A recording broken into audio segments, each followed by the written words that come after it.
Նախ հարգելիներս շատ շնորհակալ ենք, որ այսօր մեր հետ տվեցիք մեկնարկը քարոզչության, այսօր մայիսի 8-ին Հայաստանի Հանրապետությունում մեկնարկեց պաշտոնական ու նախընտրական քարոզչությունը ու պատահական չէ, որ մենք հենց ազգային ժողովից ենք մեր մեկնարկը տալիս, սա խորհրդանշական օր է, 8 տարի առաջ մայիսի 8-ին այսօր գործող վարչապետը ընտրվեց որպես Հայաստանի Հանրապետության վարչապետ, ընտրվեց ժողովրդի վստահության քվեն ստանալով ու լրջագույն խոստումներ տալով, խոստումներ, որոնք այդպես էլ չիրականացվեցին ու ոչ միայն չիրականացվեցին, այլև մեր պետության, մեր բոլորիս, մեր ազգի համար ու մեր պետականության համար այս գործչի որպես վարչապետ ու որպես իշխանության կայացումը ունեցավ ողբերգական ու ճակատագրական հետևանքներ։ Հիմա մենք կանգնած ենք ազգային ժողովի դարպասների դիմաց, որը Նիկոլ Փաշինյանը գալով իշխանության ասեց բացվելու են ժողովրդի առաջ։ Բացեցին, այնուհետև այնպես զոդեցին, որ մարդիկ չեն էլ համարձակվում այլևս այս դարպասներին մոտ գալ։ Այս փողոցը ընդհանրապես տեսել է շատ խոստումներ, ելույթներ, նաև տեսել է հուսահատության պահեր, որը ես անձամբ կիսել եմ։ Ես այստեղ ոչ միայն որպես ուժեղ Հայաստան դաշինքի ներկայացուցիչ եմ, ես այստեղ եմ որպես Հայաստանի Հանրապետության քաղաքացի, որպես իրավաբան, որպես կին, որպես մայր, որովհետև ինձ համար այս իրականությունը ընդունելի չէ, ինձ համար թույլատրելի չէ, որ իմ երկրում իրավունքը ու օրենքը ծառայեցվում է կոնկրետ քաղաքական ուժի շահերին, ինձ համար թույլատրելի չէ, որ իմ հայրենակիցներին վախեցնում են և ճնշում են ու հուսալքություն են տրամադրում։ Մեր երկրում մարդկանց մոտ հույսի ճրագ այնքան էր մարել, որ ի վերջո հայտնվեց այն առաջնորդը, պարոն Կարապետյանը, որ լինելով այդ պահանջը բավարարեց, լինելով քաղաքականության մեջ նոր, ունի բացառիկ փորձառություն։ Ու պարոն Կարապետյանը այդ մարող կրակը բոցավառել է։ Այսօր մենք մի իրականություն ունենք, որտեղ մեր երկրում Հայաստանի Հանրապետությունը լինելով բացառիկ իր պետություն ջրային ռեսուրսներով, մենք ամբողջ օրը մարզերով շրջում ենք, մարդիկ լրջագույն ջրի խնդիր ունեն։ Հայաստանի Հանրապետության իշխանությունը ստանում է 15,000 ԱՄՆ դոլարի մոտ բոնուս պարգևավճար, մինչ Հայաստանի Հանրապետության մարզում երեխա է սոված քնում, իսկ ծայրահեղ աղքատությունը առկա է, էլ չասեմ աղքատությունը մարզերում, որոնք որոշ տեղերում անգամ կրկնապատկվել են։ Այսօր Հայաստանի Հանրապետությունը, որը տուրիստական զմայել է, ընդամենը մարզերում ունենում է 0-ից մինչև 2% տուրիստական այցելություն։ Մեր երկիրը ունի ծաղկման, բարգավաճման, զարգացման բոլոր հնարավորությունները, բայց ամենալուրջ խնդիրը այսօր անվտանգությունն է ու այդ օդից կախված ոչ իրական խաղաղությամբ մեզ սպառնում են, վախեցնում են և այն կուսակցությունը, որ արդեն 3 սեպտեմբերյան պատերազմ է բերել մեր գլխին, լրացուցիչ սեպտեմբերյան պատերազմով է սպառնում իր ազգաբնակչությանը։ Այս իրականությունը փոխելու, փոփոխություն բերելու պահանջով ենք մենք գալիս, կրկին ընդգծում եմ, վերջապես մենք ունենք այն առաջնորդը մեր երկրում, ով ստանձնել է այդ բեռն ու պատասխանատվությունը, մեզ համար պատիվ է իր հետ այդ բահանը բարձր պահելու ու այո, Սամվել Կարապետյանն է այն մարդը, որ կարողանալու է հանրային պահանջը փոփոխության կյանքի կոչել։ Այսօր, լսում եմ, անցնենք հարցեր։ Տիկին Մելոյան երեկվա շատ կներեք, էլի իհարկե գործընկերուհին արդեն տվեց, եթե հակակոռուպցիոն կոմիտեի հարցին է վերաբերում։ Տեսեք, մենք արդեն շուրջ 1 ամիս է եւ չհաշված ընդհանրապես մեր քաղաքական ուժը, միջազգային գործընկերներն ու դիտորդական առաքելություններն անգամ արդեն արձանագրել են, որ մեր նկատմամբ ընտրական գործընթացի կարևորագույն անկյունաքարային հավասարության սկզբունքը խախտված է։ Մեր ուժի քաղաքական առաջնորդը ուժեղ Հայաստան կուսակցության նախագահան ապօրինի սահմանափակումների տակ է, կներեք ասեմ, անտրամաբանական անգամ սահմանափակումների տակ է, որովհետև այս քաղաքական ուժը կռիվը սկսեց պարոն Կարապետյանի ազատության հետ, այնուհետև կռիվ տվեց նրա նկարների հետ, այնուհետև կռիվ տվեց նրա անվան հետ, դատարանը նրա նկատմամբ բոլոր սահմանափակումները հանել է, բացառապես նրա ազատ տեղաշարժվելու հնարավորությունից։ Որն է նպատակը։ Կարծում եմ պատասխանն ակնհայտ է, նպատակը սահմանափակելու պարոն Կարապետյանի հնարավորությունը մասնակցելու ընտրարշավին, որը նրա իրավունքն է ու մեր բոլորիս նրան աջակցող քաղաքացիների իրավունքն է, որը հանրային պահանջ է։ Այս միջամտությունները, պարբերաբար մեր բոլոր մարզային կառույցներում քաղաքական իշխանությունը կատարում է միջամտություններ իրավապահ մարմինների կողմից։ Պարբերաբար առավոտը բացում է, խուզարկություն է տեղի ունենում, 15-20 աջակից, համակիր, աշխատակից բերման են ենթարկվում։ Այն պարագայում, երբ օրինակ կա բարեկիրթ եղանակ, որն է բերման ենթարկելու պատճառը, չկա օպերատիվ անհրաժեշտություն, այդ մարդիկ որևէ գործընթացից չեն խուսափում, իսկ իրավապահները հնարավորություն ունեն ծանուցագրերով բարեկիրթ եղանակով մարդկանց հրավիրել։ Առաջին նպատակը վախի մթնոլորտի տարածումն է, մարդկանց վախեցնելու, իրենց ընդդիմադիր քաղաքական հայացքներն արտահայտելու։ Երկրորդ, փորձում են արհեստական պատկեր ստեղծել իբրև թե ինչ-որ կաշառքների։ Հարգելիներս, մենք ժողովրդին կաշառք բաժանելու կարիք չունենք։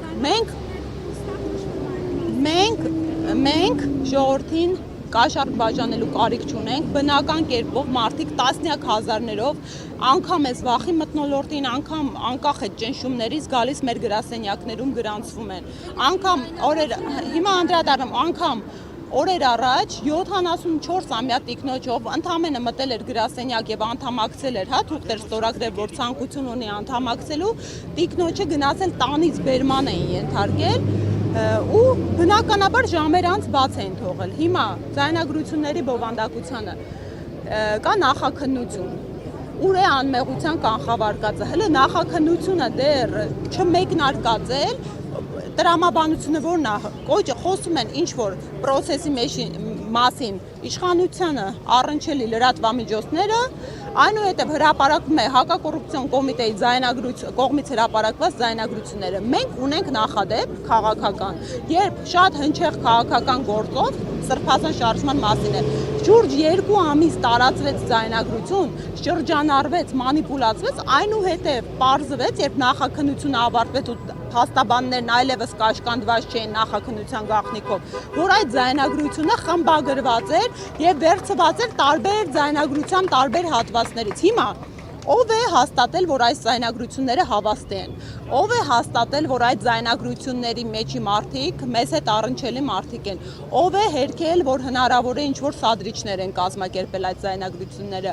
ուր է մնացել անմեղության կանխավարկածը։ Ու գիտեք, ամենաամոթալին ու մտահոգիչը ինչն է, որ այս իշխանության ներկայացուցիչները բարձրաստիճան պաշտոնատար անձինք, սկսած վարչապետից նախարարներով, падգամավորներով, իրենց թույլ են տալիս այս ձայնագրությունները ամենօրյա ռեժիմով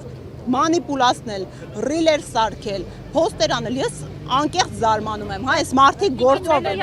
երբ են զբաղվում։ Հիշում եք, դուք ոչ անձամբ, բայց պարոն Կարապետյանը Նարեկը ասել էր, որ ներքին քննություն կանցկացնել։ Հարգելիներս, արել եք թե ինչ եզրակացություն։ Հարգելիներս, մենք ունենք նախահրապարակված սկզբունքներ գործունեության։ Մենք առաջին խնդիր չունենք մարդկանց կաշառք բաժանելու, դա չէ մեր ձևը։ Մեզ համար անթույլատրելի է նման խոսույթը։ Դուք գիտեք, Նարեկ Կարապետյանը այն անձն է, որ երբ հիմնադրվեց մեր ձևով շարժումը, ըստ էության նա իրավիճակը երկրում փոխեց հասարակության մեջ ներմուծելով բարեկիրթ խոսույթը։ Այս բարեկիրթ խոսույթը այնքան ջերմորեն ընդունվեց մեր հանրության կողմից, ու հենց դա էր հանգամանքներից մեկը, որի շնորհիվ նաև այսպիսի մեծ ու լայն հանրային աջակցություն մենք ստացանք, որ անգամ իշխող կուսակցությունը ինքը էթիկայի կանոնագիրք ընդունեց։ Էթիկայի կանոնագիրքը բնականաբար մի քանի օր կարողացավ գործել, որովհետև այս մարդկանց սովորույթի ուժի մեջ չէ բարեկիրթ լինելը, իրենք ընդդիմախոսներին, թիրախավորում են, վիրավորում են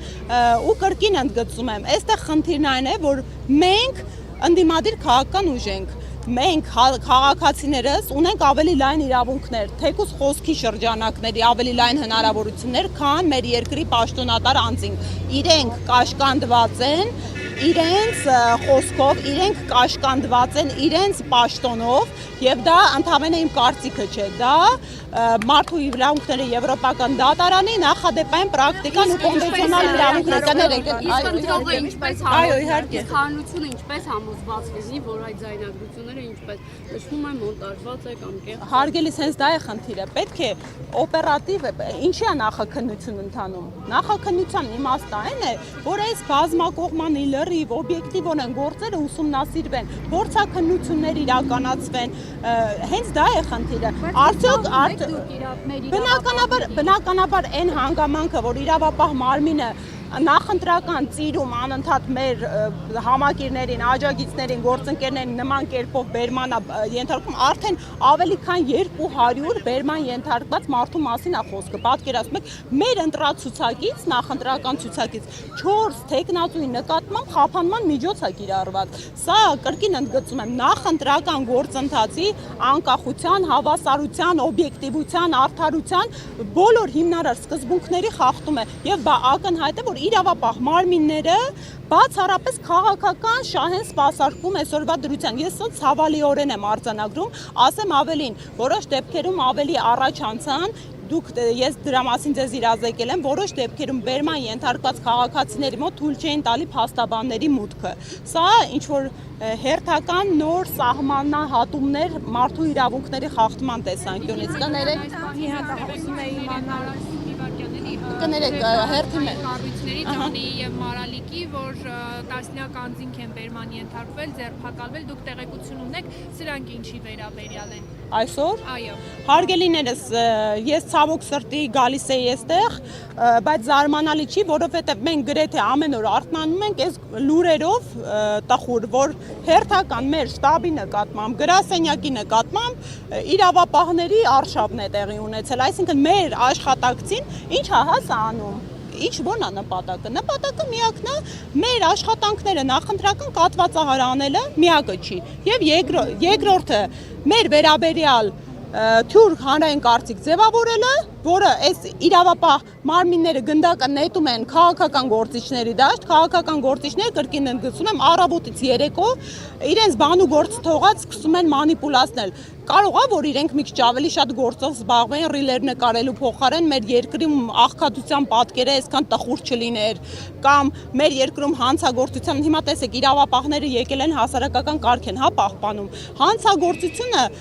կրկնակի աճ է տվել հանցագործության տեսակներ ունեն մի քանի պատկվել են մեր երկրում գողությունա թմրամոլությունա ավազակային հարձակումներ են կարող է այս ամենը կարող է իհարկե նոր բնականon է ու նորմալ ու նաև անհրաժեշտ է բայց իմ խնդիրը կանում է նրանում որ թվականակով մեր ռազմական բյուջեն կրճատվել է ներքին գործերի նախարարության բյուջեն էականորեն ավելացվել է ու սա պետք է ենթադրեր որ այդ ավելացման այդ ուռճացման արդյունքում պետք է հանցավորությունը ուղակի համեմատությամբ իջներ բայց պատկերը լրիվ հակառակն է ինչքան ներքին գործերի նախարարության ռեսուրսը մեծանում է այնքան դրան զուգահեռ հանցավորությունն է աճում այս արդյոք սա մտահոգիչ չէ արդյոք դա նրա հետևանք չէ որ երկրում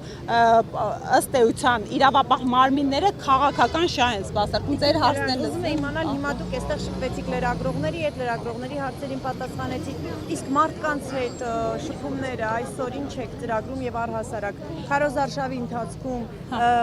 մտնելու եք բակեր դռներն եք թակելու ինչպես Նիկոլ Փաշինյանը հարգելիներս մենք այսօր չէ որ անկեղծ ասած նման գործունեություն ենք ծավալելու բնականաբար այստեղից գնում ենք մեր քաղաքում իրազեկման ակցիա իրականացնելու մենք արդեն սկսած նախորդ կիսամյակից անընդմեջ այցեր ենք ունեցել մարզեր բնակավայրեր գյուղեր ու ասեմ այդ մարզերը ընդամենը այդ ինչպես սովորության ուժով այս քաղաքական ուժը արելա խուսուտ խոստումներ տալը չի մենք գնացել գույքագրել ենք մարդկանց խնդիրները